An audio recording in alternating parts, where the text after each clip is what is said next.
তো হ্যালো বন্ধুগণ, কেমন আছেন? আশা করি সকালে অনেক ভালো আছেন। চলে এসেছি আরও একটি নতুন মুভি এক্সপ্লেমেন্ট ভিডিও নিয়ে। তো চলুন বেশি দেরি না করে ভিডিওটি শুরু করা যাক। তো মুভির শুরুতে আমরা জেনিফার নামের একজন রাইটারকে দেখতে পাই, যে তার নিজের বাড়ি ছেড়ে অনেক দূরে একটা ফাঁকা নির্জন জায়গায় সে বাস করতে চলে যায়, যাতে সে শান্ত পরিবেশে সে তার নিজের বইটি লিখতে পারে। সেই কারণে তারপর সে আল নামক একজন ব্যক্তির সঙ্গে দেখা করতে যায়, যে তার কেবিনের চাবি তাকে দিবে এবং তার কাছ থেকে কেবিনের চাবি নিয়ে সে সেখান থেকে বেরিয়ে পড়ে।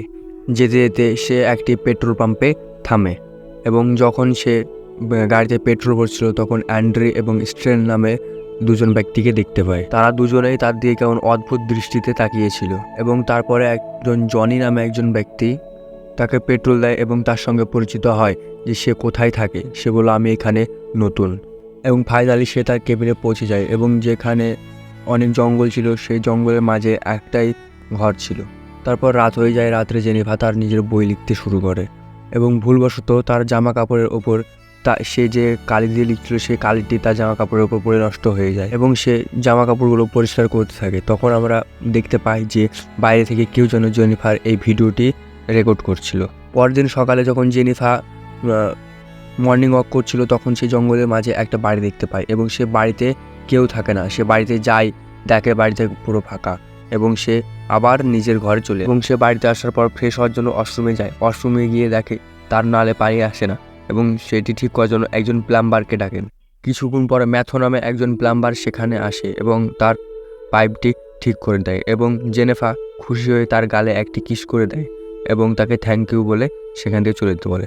কিন্তু ছিল খুব দুর্বল মনের মানুষ, তাই সে ঘাবড়ে যায় এবং সেখান থেকে চলে যায়। এবং পরদিন সকালে ম্যাথো তার বন্ধু অ্যান্ড্রি এবং স্ট্যানলির সাথে মাছ ধরতে যায়।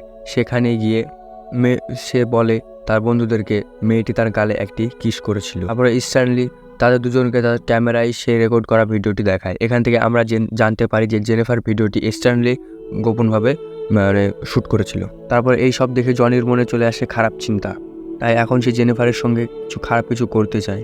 এরপর জেনিফার যখন তার নিজের ঘরে ঘুমাচ্ছিল রাত্রিবেলায়, তখন সে একটি বাইরে থেকে শব্দ শুনতে পায় এবং শব্দটি কিসের সেটি পরীক্ষা দেখার জন্য সে বাইরে আসে। তো একটি মৃত পাখি এবং তার বাইরে স্টোর রুমের দরজাও সে খোলা দেখতে পায়। সেখানে যায় এবং তার নিজের ঘরের দরজা বন্ধ করে সে সেখানে আবার ফিরে আসে এবং সে তার ল্যাপটপে সেই তিনজনের ছবি দেখতে থাকে।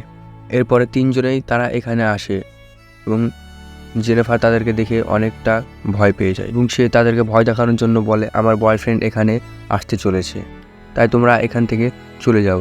এবং এটা শোনার পর জনি বলে যে আমরা জানি তোমার কোনো বয়ফ্রেন্ড নেই, কারণ তুমি এখানে নতুন, তুমি ম্যাথর গালে কিসও করেছো।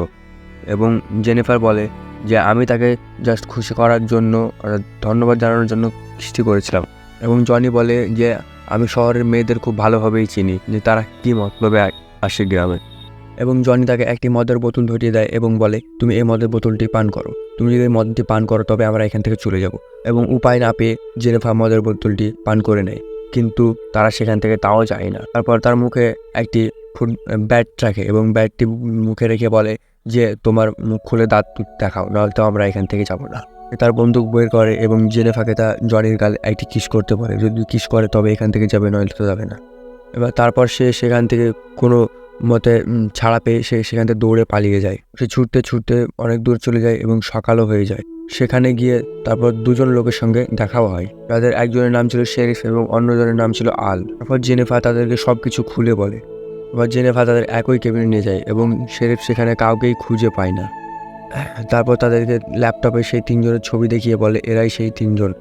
তারপরে দেখা যায় পিছন থেকে তারা ওই তিনজন মানুষ বেরিয়ে আসে এবং এই থেকে আমরা বুঝতে পারি যে এরা দুজন এবং ওরা তিনজন, পাঁচজন মিলে জেনিফারকে প্ল্যান করে সেখানে আবার নিয়ে আসা হয়। এইভাবে সেখানে তাকে নির্মমভাবে রেপ করা হয় এবং সে যার নিজের চাহিদা মিটিয়ে সেখান থেকে চলে যায়।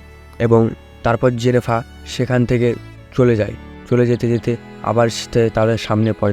সেই পাঁচজন জেনিফারকে ঘিরে ধরে তাদের চাহিদা মেটানোর জন্য, কারণ তাদেরও তখনও মন ভরেছে। আবার পাঁচজন মিলে একটা পশুর মতো নির্মলভাবে তাকে রেপ করার পর জেনিফার কোনো রকমভাবে উঠে আসে আস্তে আস্তে আবার সেই 5 জনের সঙ্গে দেখা হয়। তারপর আবার তাকে সে নির্মলভাবে রেপ করে এবং সে সেখান থেকে পালিয়ে যায়। তারপর একটি ব্রিজের উপর জেনেফাকে সে 5 জন ঘিরে ধরে তাকে মেরে ফেলার জন্য, কারণ তারা ভয় পেয়ে গিয়েছিল যে যদি এটা বাইরের মানুষ জানাজানি হয়ে যায় তবে তারা মুশকিলে পড়বে। সেই জন্য জেনেফাকে মেরে এই কাহিনীটি এখানে শেষ করতে চেয়েছিল, কিন্তু জেনেফা নদীতে লাফ দিয়ে দেয়। লাফ দেওয়ার পরে তারা নদীর আশেপাশে কয়েক ঘন্টা ধরে ওয়েট করে, কিন্তু জেনেফা আর উঠে না। সে অনেক দূরে, কারণ সে নদীতে সাঁতার কাটতে খুব ভালো পারতো, তাই ডুবে ডুবে সে অনেক দূরে চলে গিয়েছে। এরপর সে আবার সেখানে ফিরে আসে এবং প্রত্যেক দিন রাত্রে এক একজনের বাড়িতে যায়। এইভাবে সবাইকে ডিস্টার্ব করতে থাকে। এইভাবে একে একে সবাই প্রতিশোধ নিয়ে সবাইকে মেরে ফেলে। এইভাবেই শেষ হয় এই মুভিটির কাহিনী। তো বন্ধুরা, ভিডিওটি ভালো লাগলে একটি লাইক করবেন এবং বন্ধুটি হয়ে থাকলে কমেন্ট করবেন। চ্যানেলে নতুন হয়ে থাকলে চ্যানেলটি সাবস্ক্রাইব রাখবেন। তো ভালো থাকবেন, সুস্থ থাকবেন। এখানে ভিডিওটি শেষ করা হলো।